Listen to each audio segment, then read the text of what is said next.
What if I told you the same government that says it's protecting us is actively figuring out how to control who gets to exist in this country and who doesn't? Because right now, we've got conversations about deploying ICE into airports, conversations about limiting who gets to vote, and people out here casually suggesting women shouldn't even have their own right to vote. And it's not being hidden. It's not like you have to go seek out this information and hiding it in documents. They're saying it out loud. So, welcome to March 2026. I'm Christy Chanelle, and this is Sassy Politics.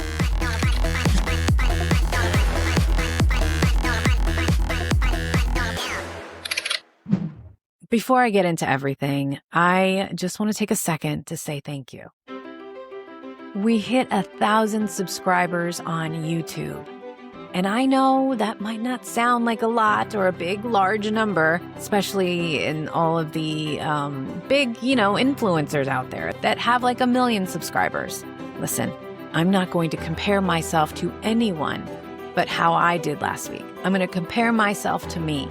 And so I think this is a big deal. YouTube is hard. It's definitely not easy for me.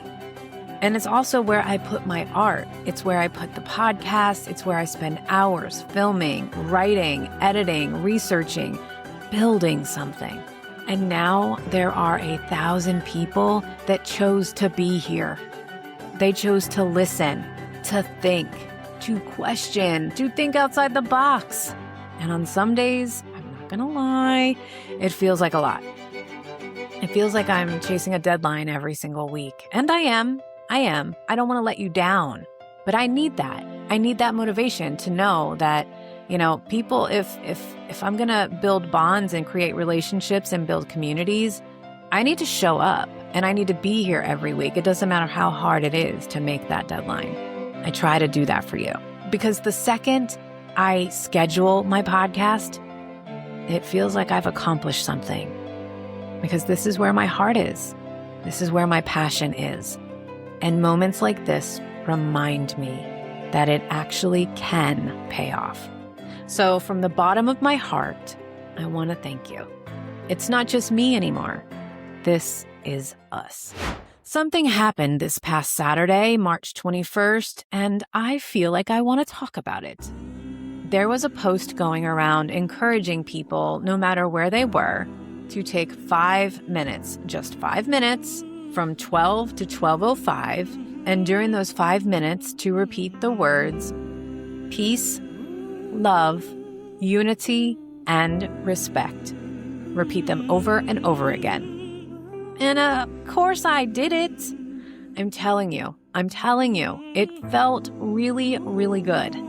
Now, whether you believe in prayer, energy, grounding, or just taking a moment to breathe, it all matters. We don't even have to agree on politics to agree on those 4 words, right? Peace, love, unity, and respect.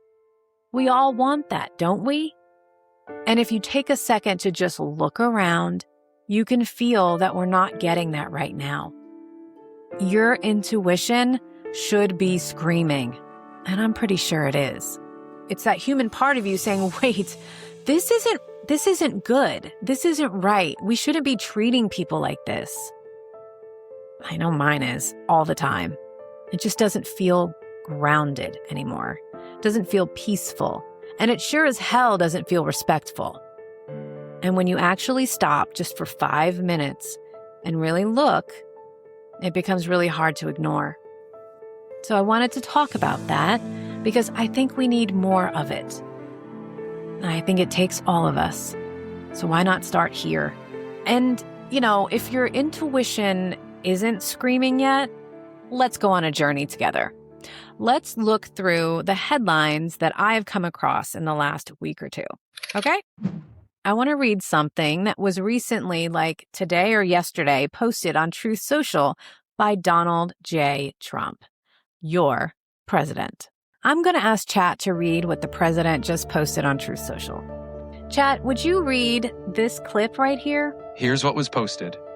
If the radical left Democrats don't immediately sign an agreement to let our country, in particular our airports, be free and safe again, I will move our brilliant and patriotic ICE agents to the airports where they will do security like no one has ever seen before, including the immediate arrest of all illegal immigrants who have come into our country, with heavy emphasis on those from Somalia, who have totally destroyed, with the approval of a corrupt governor, attorney general, and Congresswoman Ilhan Omar, the once great state of Minnesota.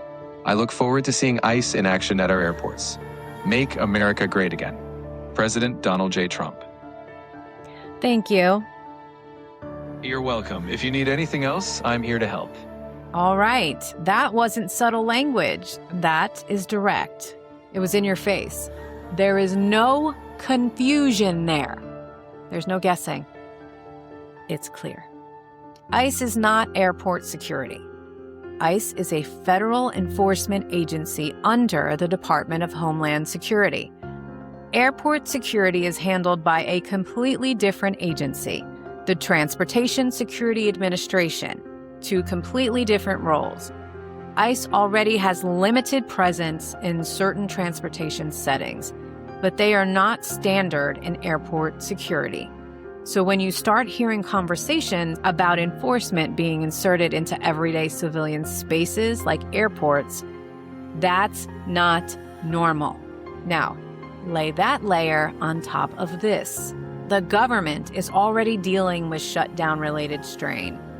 What we've seen happens when funding stalls and systems tighten.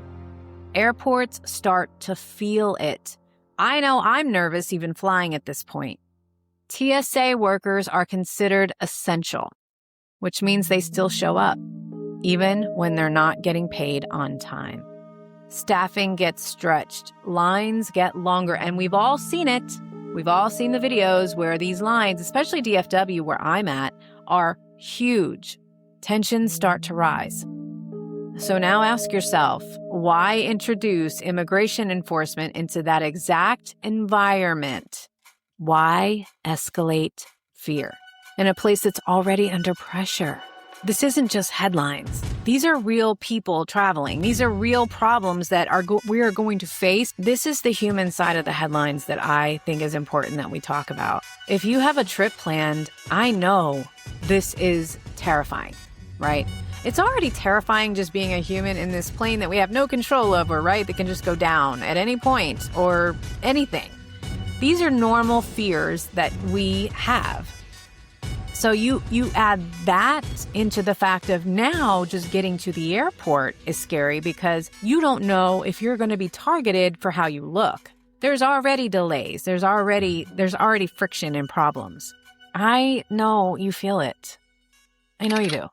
This particular clip I'm about to show you really rattled me. It rattled me because as you listen, I want you to pretend it's someone you know and love. Okay? All right. I'd like to share with you some very disturbing 911 audio that I just listened to.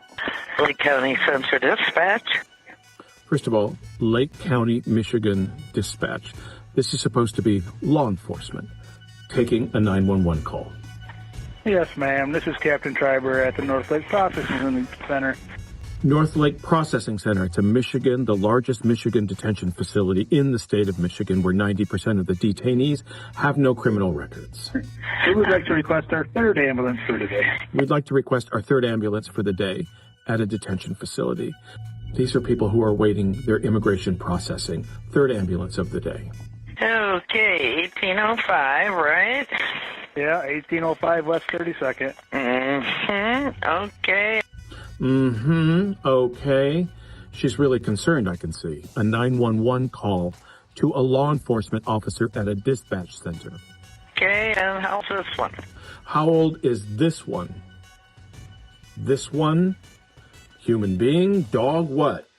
A 58-year-old Hispanic male.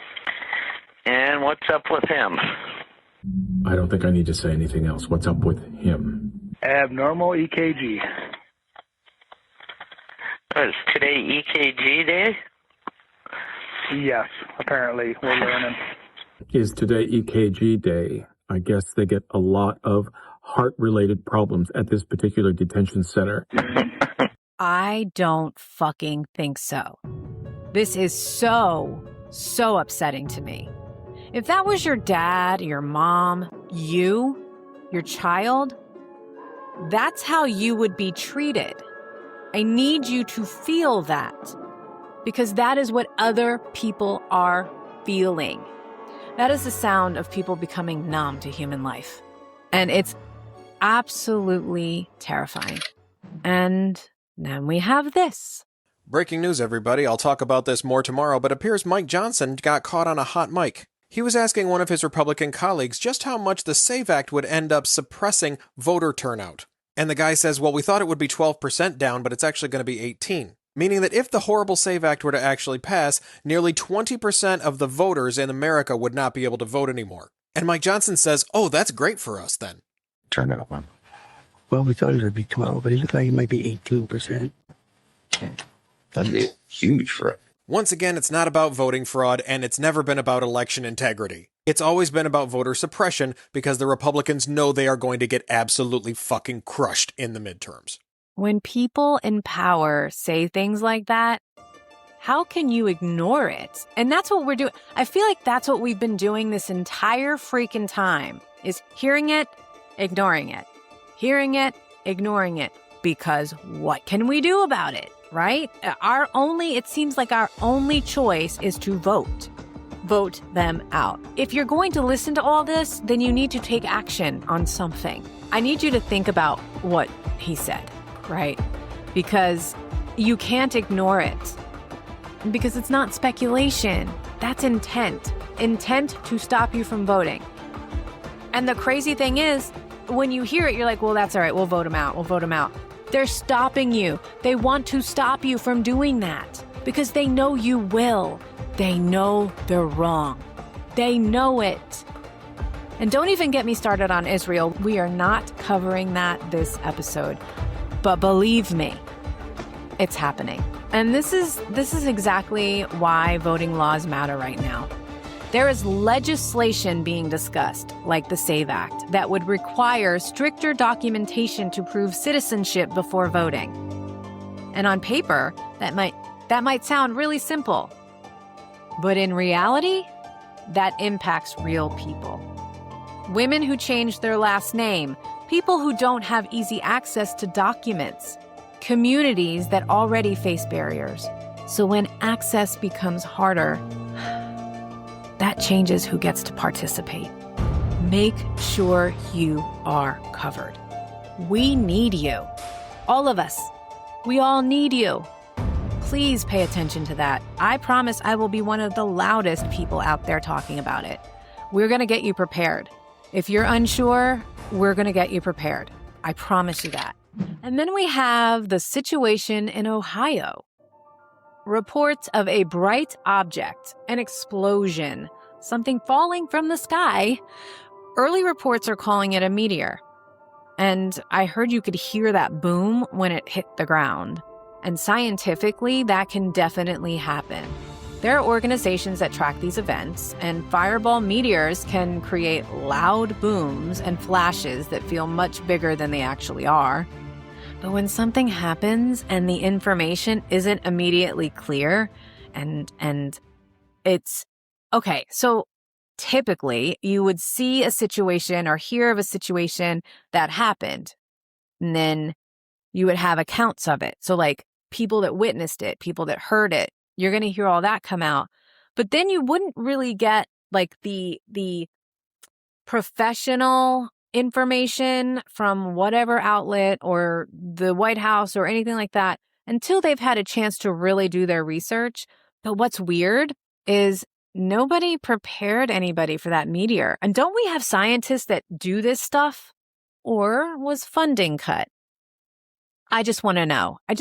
How did we not know about it, right? Why wasn't it somewhere? And when it happened, why wasn't it immediately said that it was a meteor? Like, wow, that was quick. How did you know that? So, of course, different explanations start to circulate. People are going to ask questions, and they should. And I'm not here to tell you what it is. I don't know. I'm here to tell you to pay attention. Okay, day 2 of the meteor that shook my house. I live in Northeast Ohio, and I was affected by the fake meteor. Fake news. That was not a fucking meteor. They reported on that so quickly when we didn't get... NASA never updated us. The weatherman never updated us to say that this was coming. That was a fucking missile. Yeah. And I just need to know how much longer we're going to be lied to. Timeline-wise. Like, just an update. Like, if you want to update me on anything, an update on the bullshit is what I want to know. All right, this next one is very heavy. If you have kids in the car and you're listening to my podcast, please, maybe you should pause at this point. Here we go. Today, the ranking member talked about Jane Doe 4, which is a known FBI investigation in which a minor who was an adult by the time the FBI interviewed her alleges that Donald Trump attempted to rape her, as well as Jeffrey Epstein. But in the estate files that were transmitted to the committee months ago, there was also evidence of a lawsuit and a restraining order against Donald Trump and Jeffrey Epstein. I asked today the attorney in this deposition if these were two different individuals, and he could not confirm. I believe these are two different allegations involving two different minors. If that is indeed the case, that means that there is not just one allegation of rape of a minor by President Donald Trump. It means there is two in the existing Epstein files. And the continued unwillingness of the Department of Justice and the president to answer basic questions about this case are evidence of a continued cover-up. And there is nothing that the president has said or done or anything in these files that has exonerated him or shown that any law enforcement agent has exonerated him from culpability in either or both of those cases. Stories like that should not be getting buried. You know, everybody has their theory of why we're at war and why everything is shock and awe right now. And a lot of people think it's because of Epstein and the files and the people that are in the files, and they're powerful people, and it shows connections to Israel. And it's just this deep dive of hell. Truly. That's how I see it. And I just don't know that there's anyone in America that truly believes that Trump is not involved. And if you don't think he's involved, what makes you think that? Why are you so sure he's not involved with his history? I mean, just look at his history. Now there's more evidence. Actually, I saw a post today that there was a check written. I don't know how much more evidence we need except for him to sit down and go, I did it. And he's never going to do that because he'd rather go to war. So, yeah, there's that. Now we have another victim, and they will play it down. You know that. They already are. And if my blood wasn't boiling enough, I've got another clip for you that really sent me spiraling. This one doesn't help. My ideal voting system would be a one-family vote. So my husband and I would vote together. One household, one vote. Traditionally, like, the husband would ultimately decide. But again, like, I believe that a wife and husband should have the same political views, the same religious views. That's how the marriage works. That's how you're going to raise your kids a certain way. I don't think it's giving up your power. I think we're a little bit too obsessed with the words power and empowerment, having this tyranny over men or feeling like we're the exact same as men. And women don't really respect that polarity anymore. They don't understand that they're completely different and they're so uniquely made that they want to be exactly like men. They want to make the same decisions that men make in order to feel equal to them. People like this will say, I don't think women should be allowed to vote, and then turn around and be like, we need to keep Sharia law out of our country. It's oppressive to women. She said, women are different. They are so unique. She's not including herself in there. We can be different, men and women, and then also be equal. In fact, it's kind of important. Well, this is how it starts. With ideas, with normalization, with people slowly being convinced to give up their own voice. And if there's one thing I want you to take from today, it's you are not crazy for feeling unsettled. As soon as you look over here to find this news headline, you're already over here looking at this one. They do that on purpose. They want you overwhelmed. And this episode is not to make you overwhelmed. It's just to highlight some of the stories that are out there so maybe you can separate them from all the other noise that's happening. I think it's important that we hear a lot of what's happening because soon we won't be able to react on it. I feel it every single day when I go to work. I sit there, I do what I'm supposed to do, and then I come home and I'm like, what the hell is happening?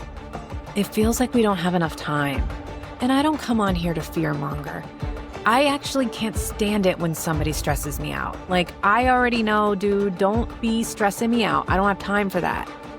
And I'm trying not to do that. But at the same time, I want there to be an urgency in what I'm saying. I need you to see what's in front of you and come to your own conclusions. If you want to be part of what we're building, go to linkedwestand.com. And at the top right, click Get Involved. Put your information in. It comes directly to me because right now it's time to start coming together. We're going to need each other. And that's just the truth.